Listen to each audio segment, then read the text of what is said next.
Hello, everybody.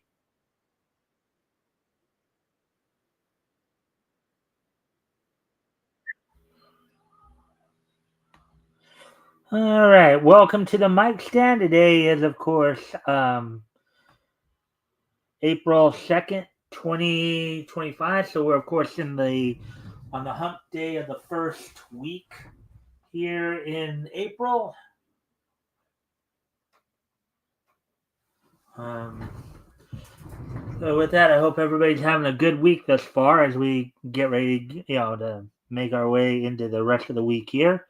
Of course, a friendly reminder to you guys, if you haven't already, if you guys can help out by liking and sharing the stream, see if we can get some more friendly people in here to engage, that'd be appreciated. Also, if anything here grabs your attention, feel free to comment and or ask questions. I'll try to answer the questions to the best of my ability. With that, of course, being said, we're just going to wait a couple minutes here to give people a chance to come in. So, as I said, I hope everybody's having a good day today. Um, Before we get started, let's see. What can I talk about here? Well, I did see another like Betty Boop. Kind of saw a cute Betty Boop cartoon today. Her and Pudgy having to deal with some alley cats singing on the on a fence by their apartment, and the cat going, "Not now, not now." It was actually pretty funny, pretty cute, funny. But anyways, let's see. Of course, saw the Orphan's Picnic from Mickey Mouse cartoon, I believe. Um, oh yeah. So, anyways, everybody shout! Come on, let's hang out. It's time for the groovies get together. We're gonna see, we're gonna see just how funny they can be. Well, it's time for the groovy ghoulie show. Do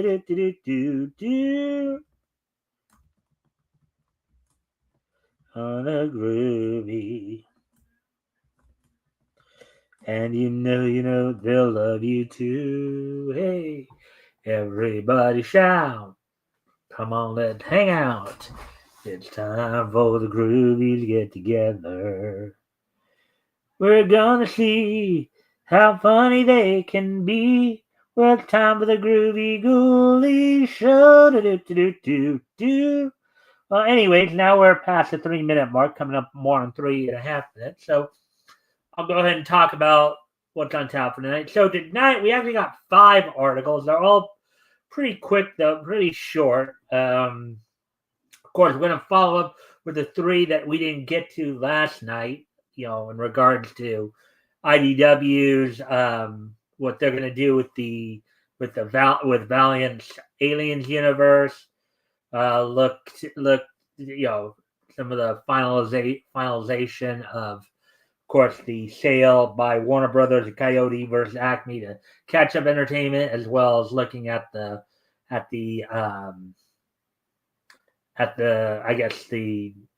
the rebooted version of The Critic from back in the 90s. Aside from those, of course, those are more being the latter half of the news segment. As we're going to start off with a couple of articles from Me TV Tunes, a couple profile pieces. One regarding Bugs Bunny as a prankster. The other talking about all the different types of sandwiches Shaggy and Scooby Doo like to eat. And then after that, of course, we'll get caught up on the world of professional wrestling. Look back to last night's NXT, which included a couple of big announcements for the Stand and Deliver NXT pay-per-view coming up on Saturday, April 19th, I believe, which of course is the same day as WrestleMania, the first night of WrestleMania, part of the WrestleMania weekend. We also we'll take a look ahead to tonight's Dynamite, as tonight's Dynamite will be the go home Dynamite before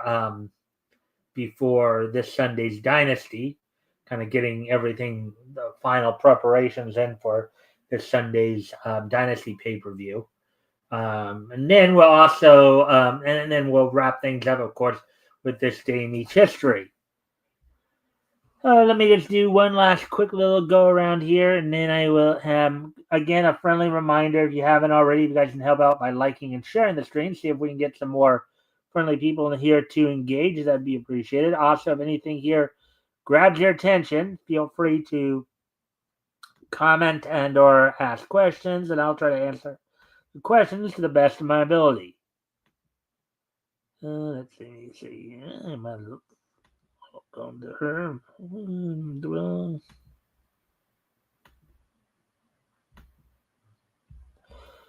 Alrighty then. So with that being said, of course, why don't we go ahead and get started now? We're now at 6.5 minutes here. So why don't we go ahead, get started then, and of course we'll go over to get our first article. Me TV Tunes.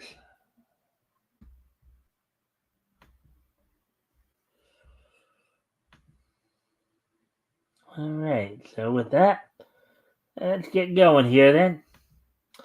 10 times Bugs Bunny was the ultimate prankster. Classic pranks with a side of dynamite. As is always the case with Looney Tunes, right? Article came out on March 31st by Me TV Tunes staff. So let's take a look at this then. A coated tongue.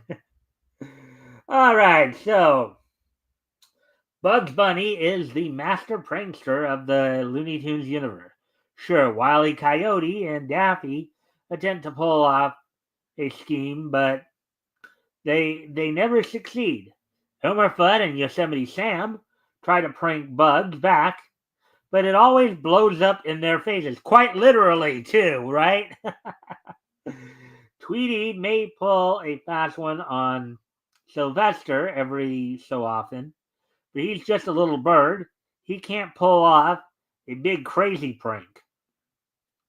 No, the true jokester of the group is Bugs Bunny. And he doesn't just pull one or two pranks, rather, he barrages his victims with a series of little pranks that drive them to defeat or insanity. Yeah. What's the old saying? Death by 1,000 cuts. Death by 1,000 small cuts, right? Please do not attempt any of these pranks at home. These are the work of a professional cartoon character. Let's take a look at 10 of Bugs' most memorable pranks.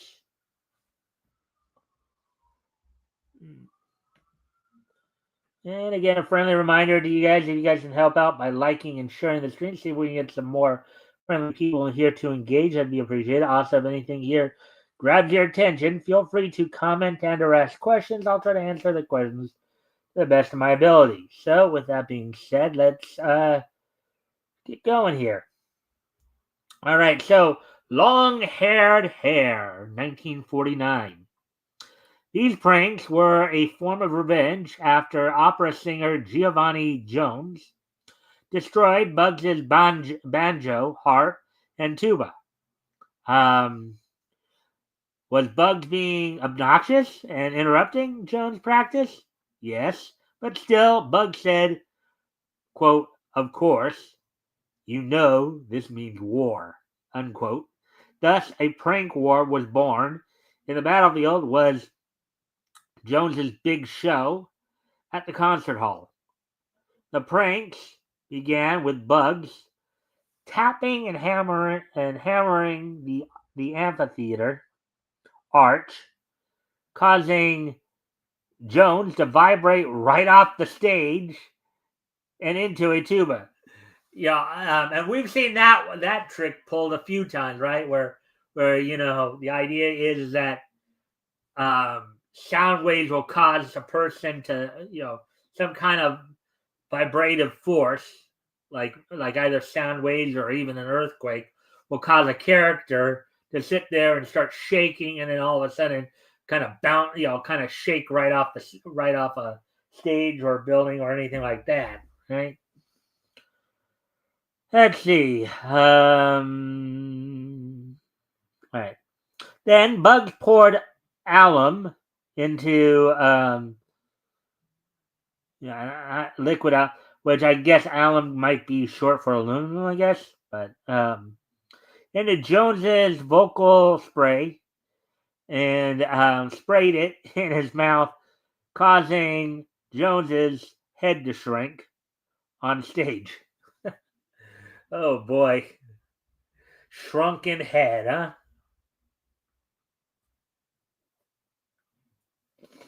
So, and the guy in the blonde right there is I guess Giovanni Jones.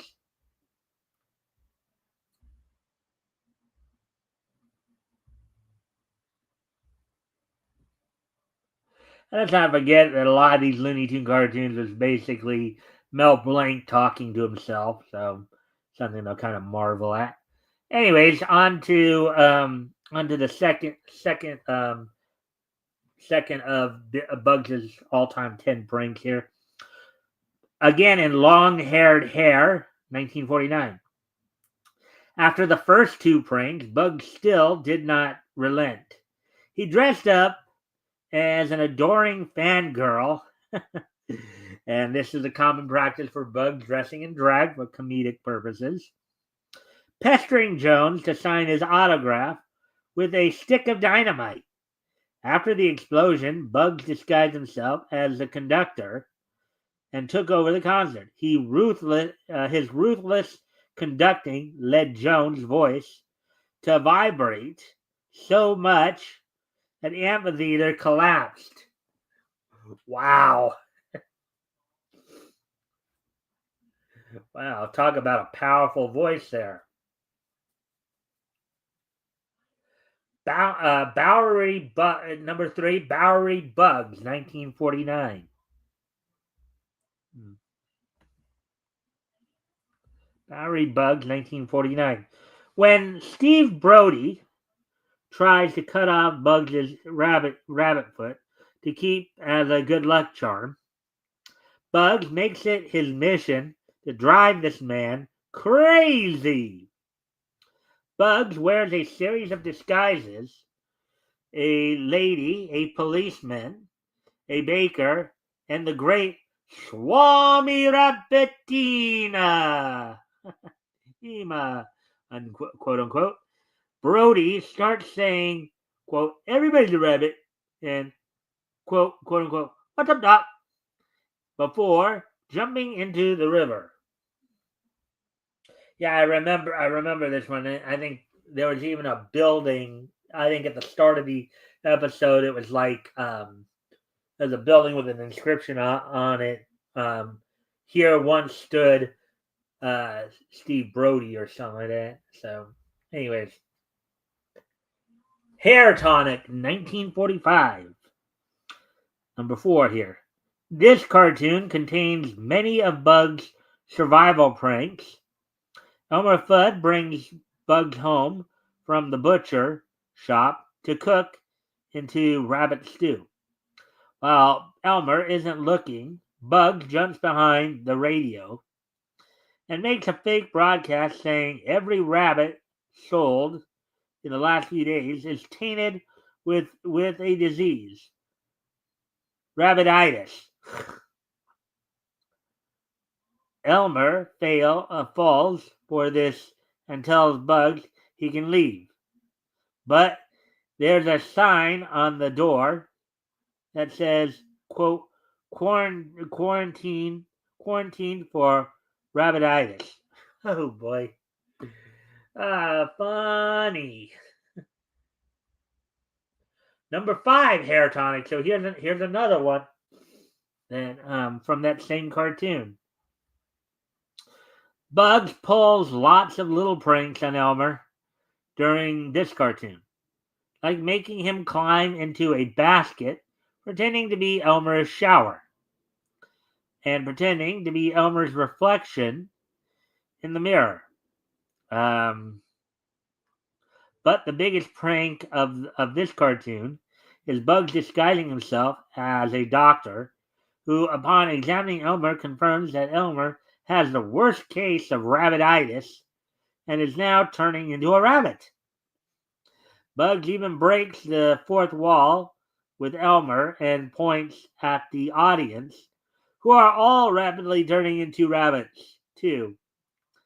After Elmer flees the scene, Bugs turns back to the audience and reassures them that it was, quote, all just a gag, unquote.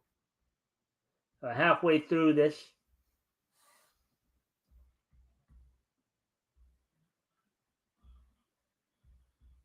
see if anybody. Of course, a friendly reminder, if you guys can help out by liking and sharing the stream, see if we can get some more friendly people in here to engage. That'd be appreciated. Also, if anything here grabs your attention, feel free to comment and or ask questions, and I'll try to answer the questions to the best of my ability. With that being said, let's continue on with the article here. Number 6, Operation Rabbit, 1952. In a stunning turn of events, Wile E. Coyote hunts Bugs Bunny instead of Roadrunner. Both characters try to outwit each other, but Bugs' ultimate prank arrives in the form of a sexy lady coyote robot. Look at that. Look at that right there. While Wile E. Coyote builds a sexy bunny robot filled with dynamite to Bugs does the same thing to him, and Wile E. Coyote falls for it. Both robots explode in his coyote den.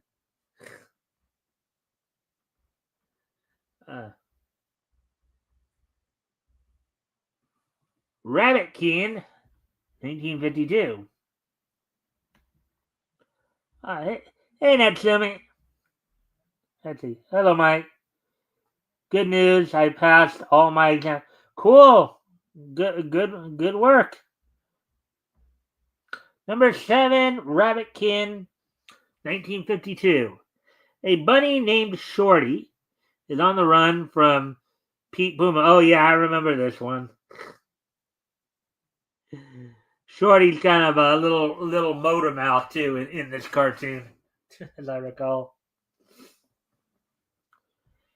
And asks for Bugs' help. Ever the prankster, Bugs is happy to oblige and unleashes a series of pranks on Pete Puma. One of the pranks is a pretend rabbit made of Bugs' weapon of choice, dynamite. Dynamite! Little J.J. Walker action going there. Robot Rabbit, 1953. Elmer Fudd, number 8 here. Elmer Fudd is a rabbit farmer, and pesky Bugs keeps eating all his carrots. Elmer's efforts keep failing, so he builds a robot to kill Bugs. Bugs thoroughly enjoys sabotaging the robot, and even dresses up as a beautiful lady robot to disarm and break the robot.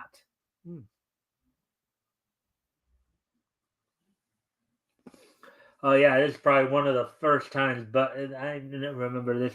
Number 9, Wacky Wabbit, 1942. Bugs hides under a longhorn skull to spook Elmer Fudd while he's prospering for gold. Some of you might remember this particular cartoon. This is the one where basically, the whole gold tooth thing was going on. Bugs was able to somehow get, Get Elmer's gold tooth from him.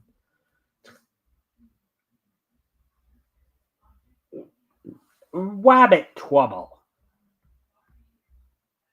1941.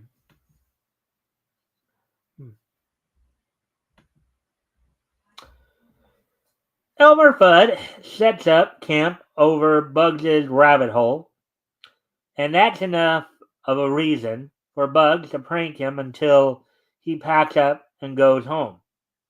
Bugs unleashes the ultimate prank on Elmer, putting glasses on him while he's napping, painting the glasses black, and changing the clock so the alarm goes off. Elmer wakes up thinking he overslept until nightfall, making Elmer so disoriented, allows Bugs to continue pulling pranks on him until he finally leaves the park. And there we go. There we go with that. So we're done with the first article there. A friendly reminder, of course, to you guys. Oh wow, another article.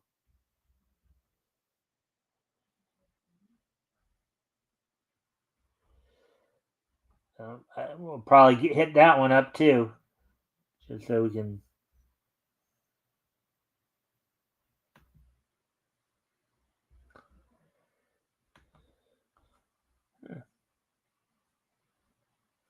All right, again, a friendly reminder to you guys, of course, if you guys can help out by liking and sharing the stream, see if we can get some more friendly people in here to engage, that'd be appreciated. Also, if anything here grabs your attention, feel free to comment and or ask questions, and I'll try to answer the questions to the best of my ability. So, get on to the second article here.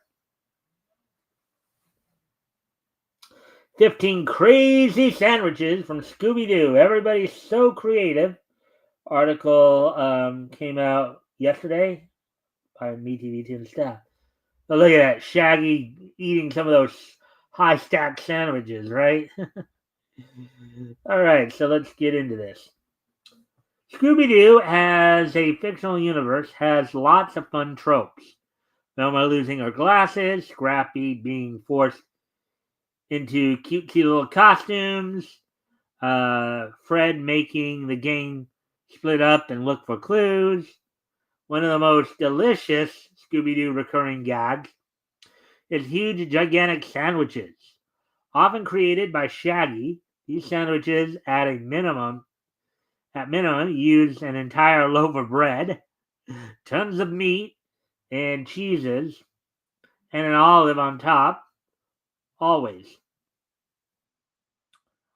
Shaggy likes to get creative with weird and off-putting ingredients, often thrown in for good of it all, like chocolate sauce or sardines. Wow, having having a sandwich with chocolate sauce, that sounds kind of interesting, doesn't it? I know some of you are going to say, no, that sounds kind of sickening, actually. Oh, boy. While we may cringe at the weird food combinations in these sandwiches, the real joke is that they are almost never is that they almost never get eaten. Scooby and Shaggy are usually scared away by the episode's villain before they can try their sandwiches. And when there isn't a villain to spook them, Scooby can always be relied upon to steal Shaggy's sandwich before he gets to try it. Let's take a look at some of Shaggy's culinary creations.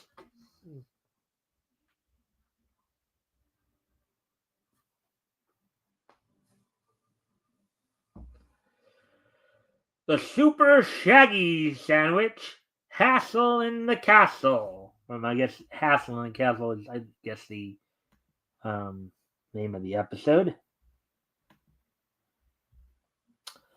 The first Shaggy sandwich in the whole Scooby-Doo universe, Shaggy creates the triple-decker sandwich with white bread, ham, cheese, lettuce, sardines, ketchup, mustard, and marshmallow fudge. Oh, and he tops it off with his signature olive. That sounds like a very interesting combo. That might give some people some bowelish nightmares, huh? Oh boy.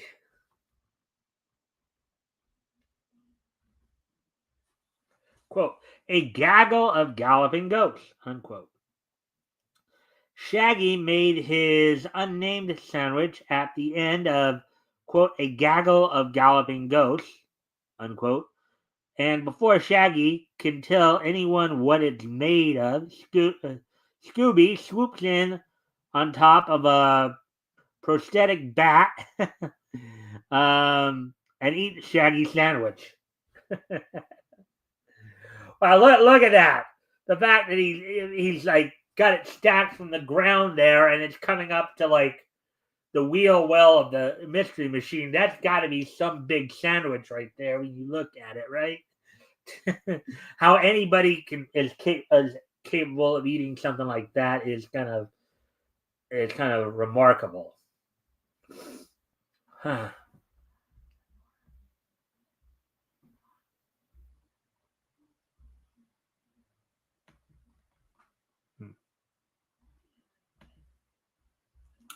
Super duper hero sandwich from, quote, Bedlam in the Big Top, unquote. Dabney uses this sandwich to bribe Shaggy and Scooby into trapping the ghost clown, which kind of looks a little bit like Pennywise, right? A little bit. Let's see. While they accept the bribe, they never actually get to eat the sandwich. Lame.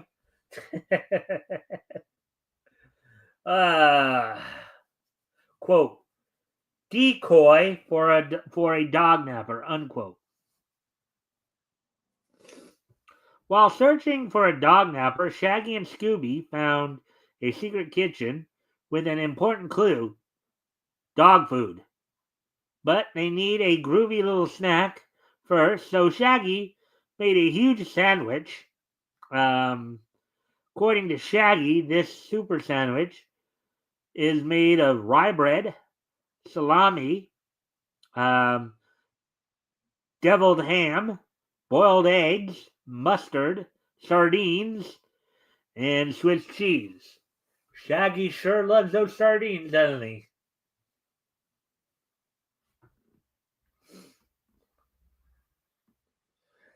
Oh, this. Okay. Look at that sandwich. Wow. Can't wait to describe that one. Oh, boy. Look at that sandwich right there. Liverwurst a la mode. Oh, boy. That I think that would give some people stomach aches or feeling gassy just hearing liverwurst a la mode. Oh boy. Most of these sandwiches are made by Shaggy himself, um, but this one he ordered at a restaurant. This sandwich consists of liverwurst and a big scoop of strawberry ice cream on white bread. Whoa! Yikes! Shaggy has a really weird taste, doesn't he? With an olive on the side. This sandwich appears in 2 episodes of Scooby Doo. Where are you? Scooby Doo and a Mummy 2, and Go Away Ghost Ship. Wow, liverwurst a la mode. Number 6, Mystery in Persia. This episode of the new Scooby-Doo movies, Scooby and the gang meet Genie and Babu from Genie. Yeah. Shaggy wishes for some food, and Genie magically creates a picnic, including a couple signature Shaggy sandwiches.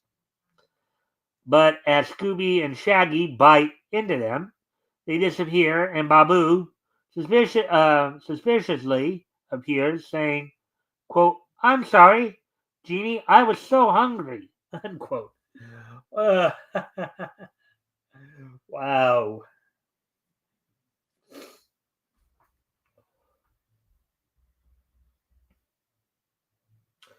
Superhero sandwich, ghastly ghost town. Oh my god, you see how big that sub is? Look at how gigantic that. Can anyone eat a sub that size? Well, I think Scooby and Shaggy can. Apparently, so. Hmm. The Three Stooges give this humongous sandwich to Shaggy and Scooby as a reward for saving Three Stooges Ghost Town. They never specifically say what's in the sandwich, but visually we can see it has lettuce, cheese, tomatoes, tomato slices, and presumably salami. That's a pretty long and big sub right there. That's why they call it superhero sandwich, right? Shaggy super sandwich from, quote, "A night of fright is no delight," unquote. Let's see. Here we have another sandwich where we aren't told of any of the ingredients except the last one. Shaggy adds a hefty sprinkle of fish food to this midnight snack.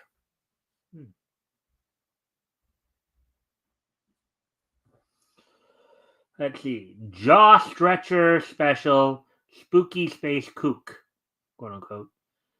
Fred named this this sandwich while Shaggy made it in the back of the mystery jaw stretcher special of the mystery machine. The jaw stretcher special starts off fairly simple with bread, um, sliced meatloaf, bologna, um, lettuce, cheese, and as Shaggy puts it, quote, "a slug of double Dutch chocolate syrup." Hmm. And I guess this is the last sandwich here. Super duper sandwich from, quote, "Go away, ghost ship." The gang meets at the malt shop to discuss their current investigation, and just as Shaggy finishes making his sandwich, um, let's see, Scooby steals it. Oh, we have one more. Actually, we have a few more there. I thought it was just 10, but I guess it's a few more. So let's see. The ghost of Bigfoot, quote unquote. While searching for Bigfoot with Laurel and Hardy, Scooby and Shaggy make some sandwiches to calm their nerves. However, they never get to eat these sandwiches because Bigfoot sneaks up on them and scares them away. Let's see.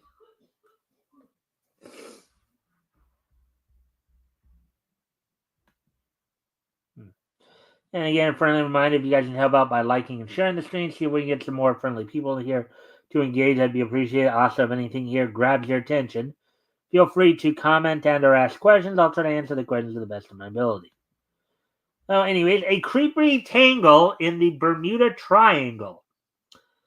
This sandwich never gets a name, but Shaggy calls it a, quote, "teensy weensy snack to fight off seasickness," unquote. Right as Shaggy's about to eat it, Scooby catches it on his fishing hook and reels it over. Um, but then a fish jumps out of the water and eats it. A tragedy. No sandwiches for Shaggy or Scooby. Or Scooby or Shaggy. Well, they sit there and try to battle out for each other, for the sandwich for each other. And lo and behold, all right. So I guess 15 sandwiches here. So number 13 here, the new Scooby Doo movies. This is like the last scene in the opening segment there, I believe.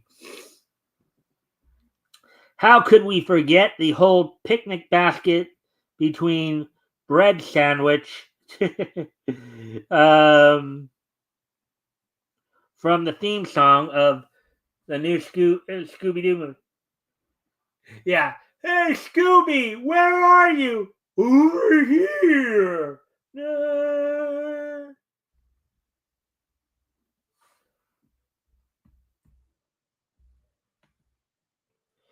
And here's another one from the new Scooby Doo movies.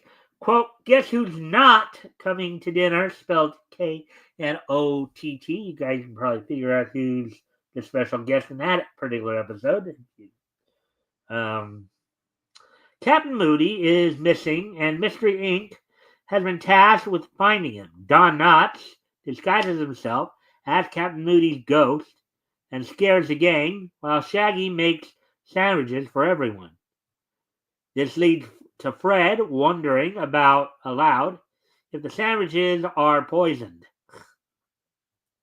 While everyone runs back to their rooms, more uneaten sandwiches. Oh boy.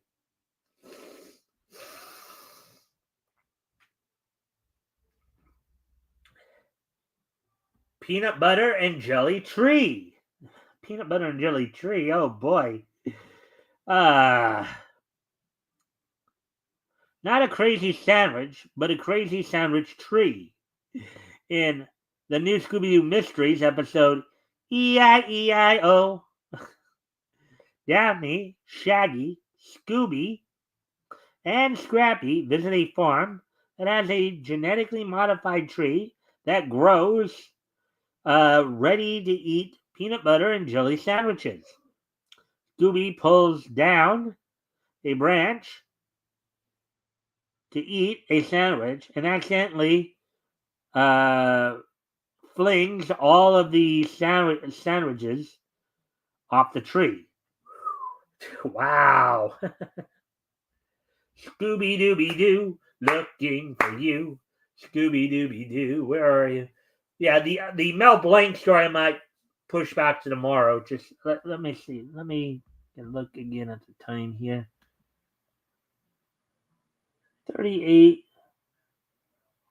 Let's see. Yeah, I think because I want to get to the two stories from Bleeding Full. So we'll.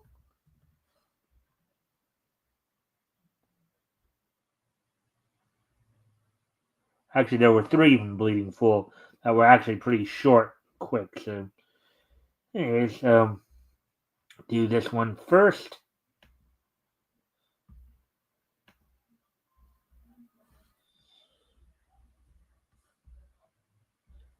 How rich can you get?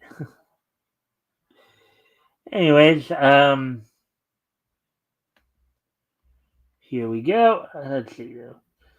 All right, what can we expect of IDW distributing Alien Books Valiant Universe article by Avi Green, published April 1st, 2025, which is ID Comics and Entertainment, IDW Alien Books. All right, so here's obviously. So it's been a long time since I'd heard of the revived Valiant Comics, the company originally co-founded by Jim Shooter. Now, according to Comic Book Club Live, IDW, which isn't doing so well themselves in whatever sales they still have, will distribute Valiant's products. So this is, I guess, from the Comic Book Club Live article. In a surprise move, which makes a lot of sense when you think about it, IDW Publishing is teaming up with Alien Books, the publisher of Valiant of the Valiant universe, to distribute their books. What does that mean? Per a press release provided to Comic Book Club, quote, Alien Books will reach new heights with the industry through IDW's distribution, marketing pushes, sales analysis, and logistical support while retaining creative control of its ambitious editorial plans, including the upcoming relaunch of the iconic Valiant universe in the Valiant Beyond initiative. What that more specifically means is that IDW will be taking over distribution of Alien Books' entire slate, including Valiant and several OGN's original graphic novels, I take it, to both comic book stores and bookstores. Alien will still operate as an independent entity, but IDW will see the benefit of the Valiant Universe's superhero lineup. One area in which IDW is currently lacking.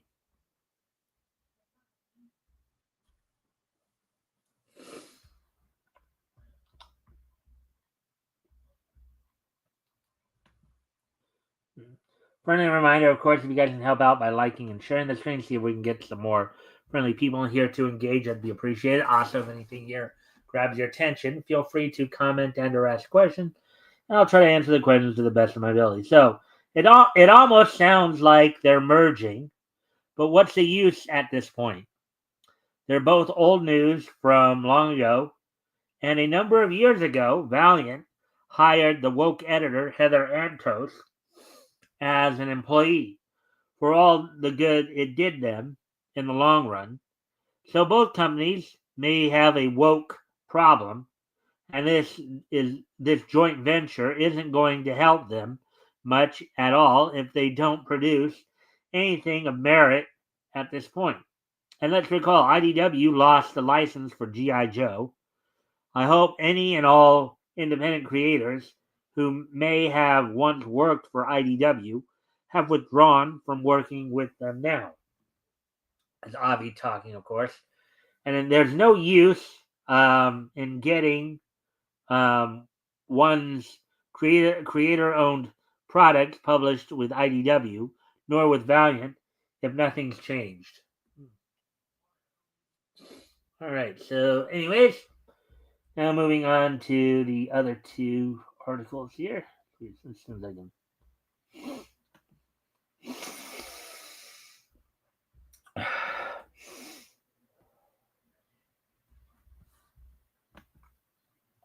Movies and TV streaming.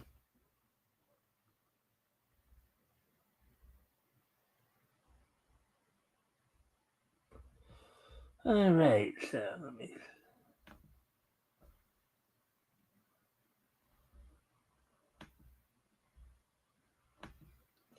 All right, so fourth article of the evening.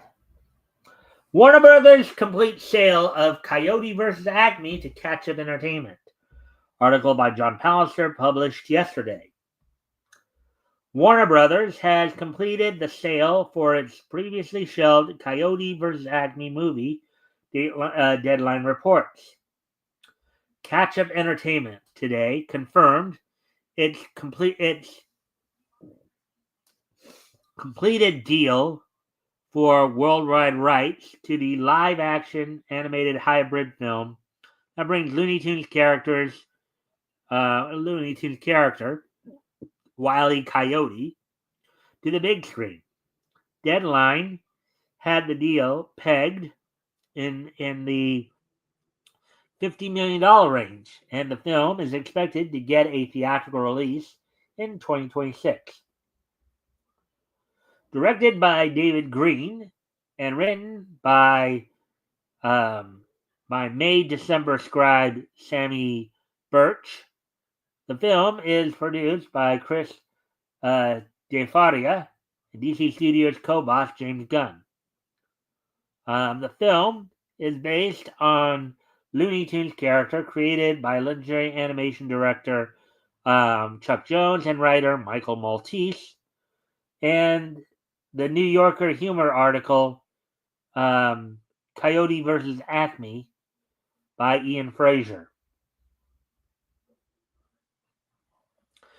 Despite test screening well, the project became a high profile casualty of WB cost cutting 2 years ago, and it had been sitting on the shelf for more than a year. The studio reportedly screened the movie to a string of buyers in early 2024 with a price tag of around $70 million, which is how much the film is said to have cost.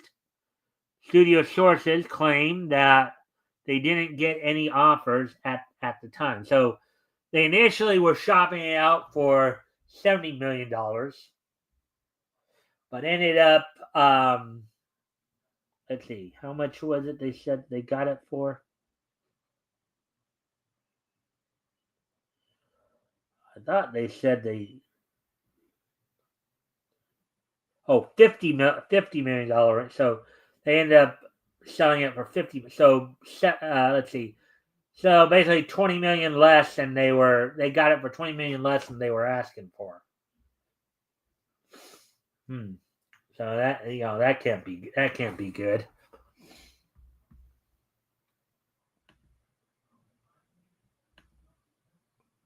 All right. So now getting ready to move on to the last article we're going to look at here tonight before moving on to the wrestling wrap up.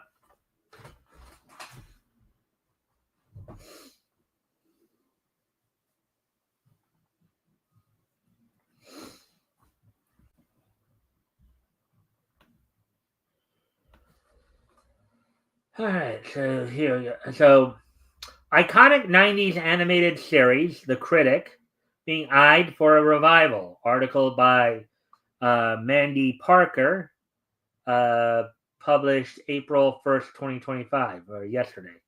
The Critic. All right, so John Lovitz and Al Jean, the duo behind the 90s animated sitcom The Critic, are actively exploring the possibility of revival, that's the word I was looking for earlier, the cult favorite series. Lovitz, who voiced the sharp-tongued film critic Jay Sherman, has been vocal about his desire to bring back the show, and recent social media activity suggests that creator Al Jean is now on board. Premiering in 1994, The Critic followed Sherman, a New York-based TV movie critic known for his biting reviews on his show Coming Attractions. So basically, the idea was The Critic, I think, was kind of an animated version of This Week at the Movies or something like, or Roger, Siskel and Ebert, right? Despite its short 2-season run, airing 23 episodes across ABC and Fox, the series earned a loyal fan base and critical praise for its satirical take on Hollywood. Lovitz recently shared Jean's post on X, which asked fans, quote, "Just curious, how many would like to see The Critic with John Lovitz return?" Unquote. The response was overwhelmingly positive, prompting Lovitz to urge fans to share the post widely. Quote, "Critic fans keep telling me you want it back. I've been trying for years. Well, now creator Al Jean is on board," unquote, wrote Lovitz. He added, quote, if you want it back, we need your help. Please like the post and spread the word so we can show the studio how many people want it," unquote. So 30 years, that was back 30 years ago.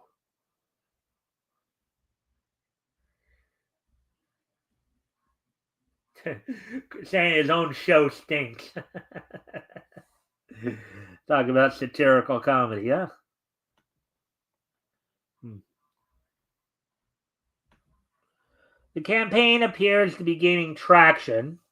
As of now, Lovett's post has garnered 1.6 million views and over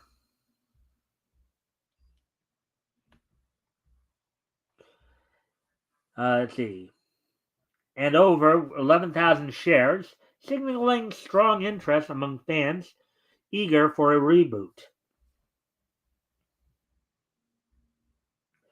Gene and co-creator Mike Reese originally developed The Critic after their success with The Simpsons. While it never achieved the same level of cultural impact as its predecessor, the series is remembered fondly for its clever parodies of popular films and Lovett's standout performance. Critics at the time praised its wit.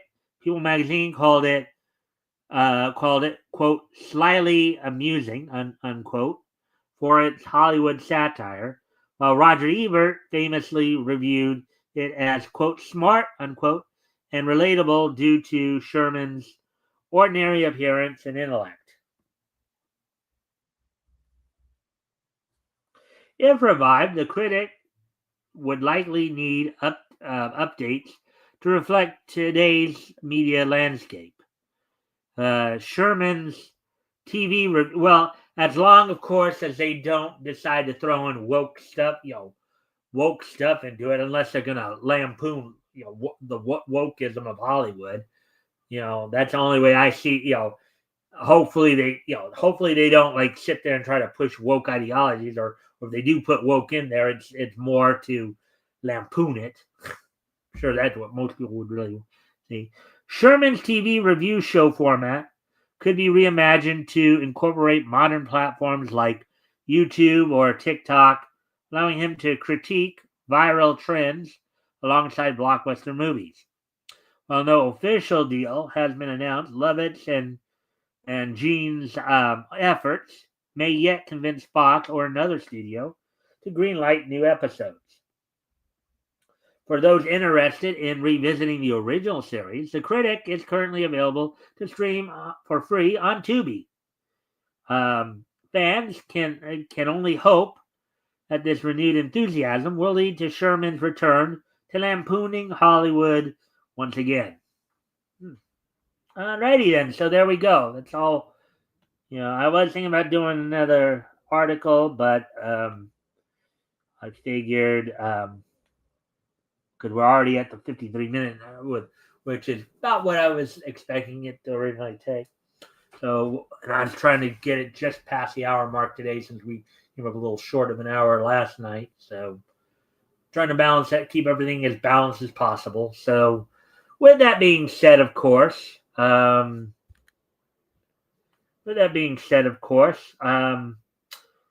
move on to the wrestling wrap up.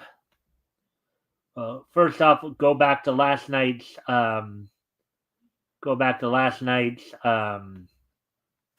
NXT. Talk a bit about what went down on, basically some major things went down on last night's, aside from the matches themselves. The show opened up with Stephanie Vaquer coming out and being met in the ring by Ava, as they had announced that after conversing with each other, they decided, as right now, Stephanie Vaquer, of course, or going into last night, was the current reigning NXT women's North American champion. Stephanie Vaquer, to give other women in the company a chance to vie for the title, Stephanie Vaquer decided to voluntarily relinquish the North American title, so she could focus more on defending the NXT championship. In the aftermath of that, of course, she relinquished it on the condition that she could pick her challenger for Stand and Deliver. She would pick the next challenger to the NXT women's title for Stand and Deliver, which of course led to both Jordynne Grace and Jada Parker coming out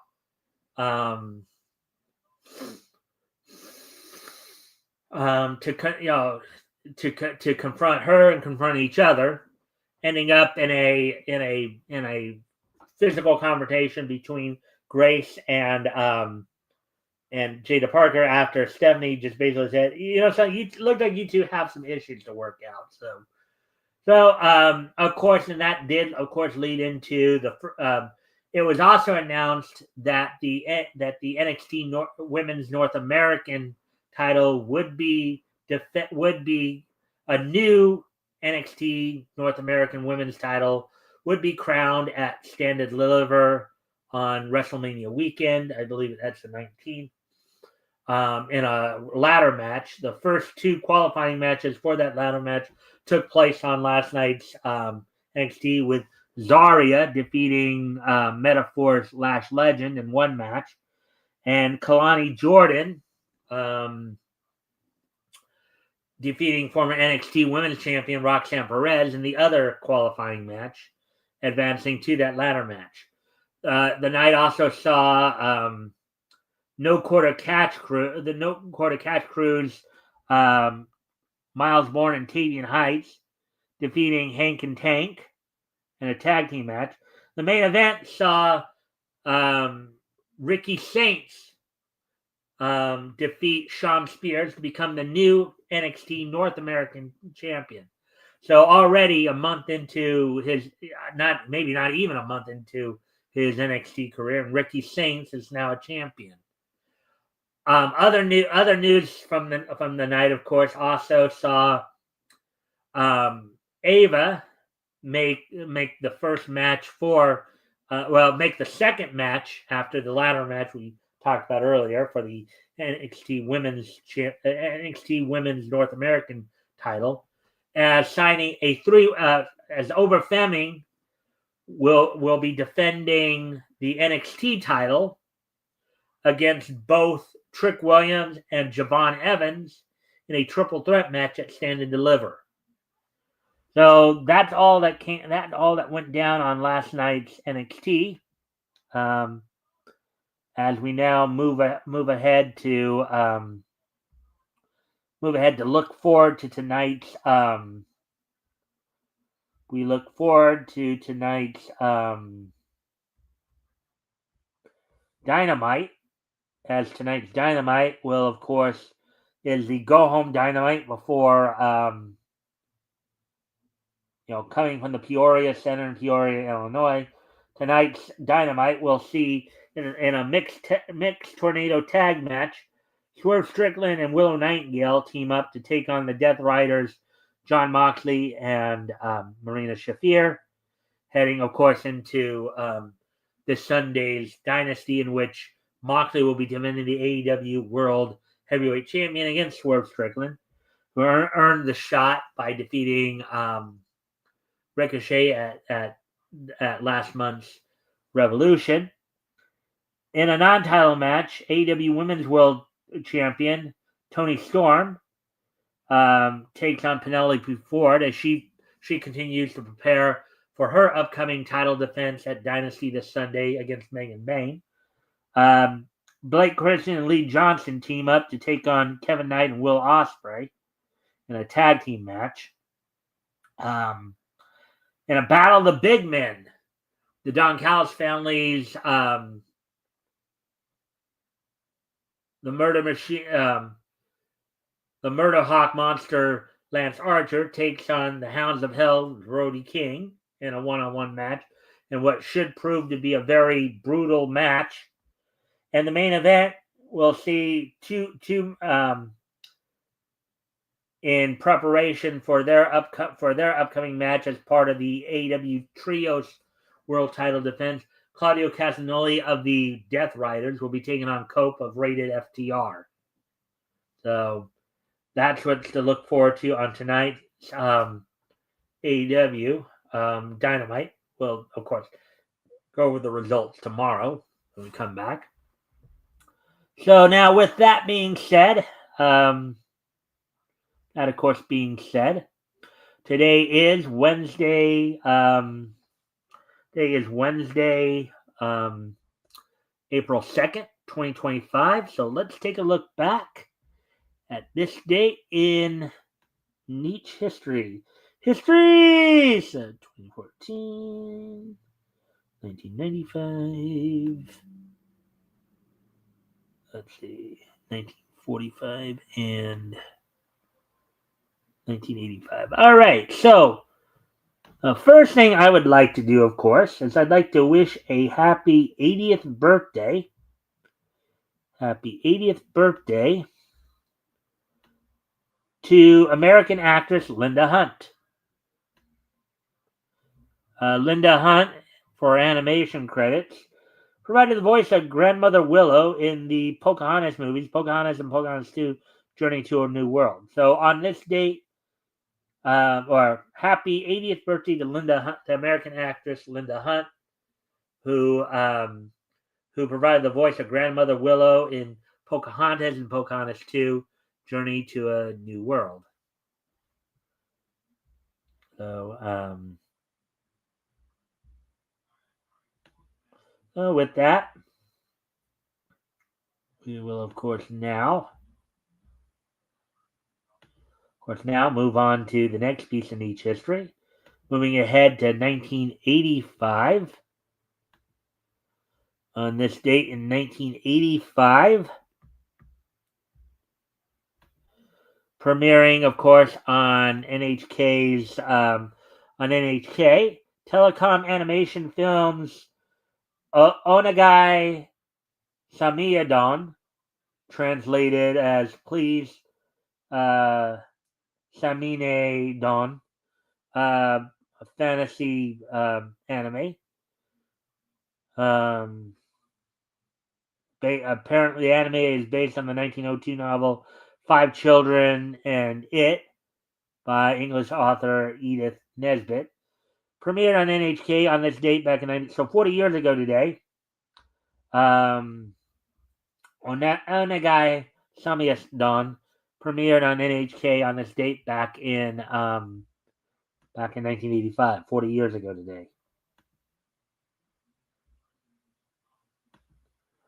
So now, moving ahead to 1995. On this date in 1995,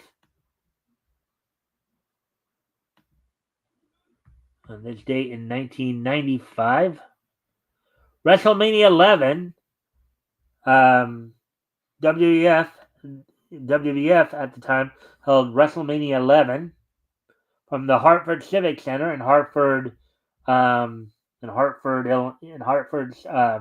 Connecticut. Show saw a number of things going on, as is the case with professional wrestling. With WrestleMania, special guests, celebrity guests are involved.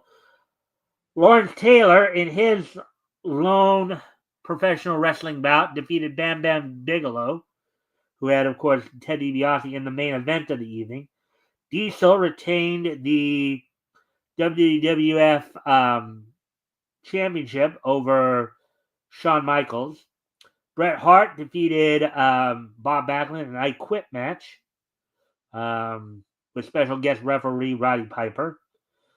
Owen Hart and Yokozuna defeated the Smoking Guns to become the new WWF Tag Team Champions, with special guest referee Larry Young. The Undertaker defeated King Kong Bundy in a one-on-one match.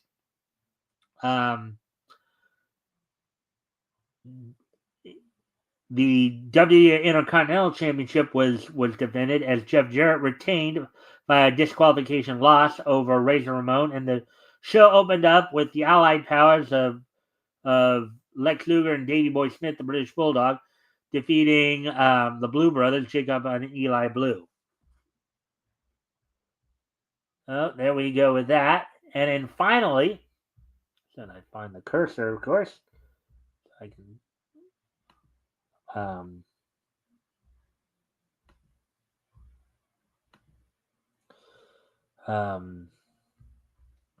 but finally, in 2014, 11 years ago today,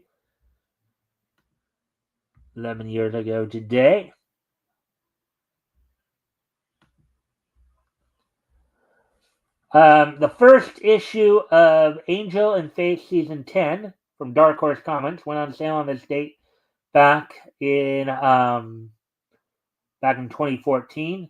Sold for $3.50. Of course, this was based on the Angel television show.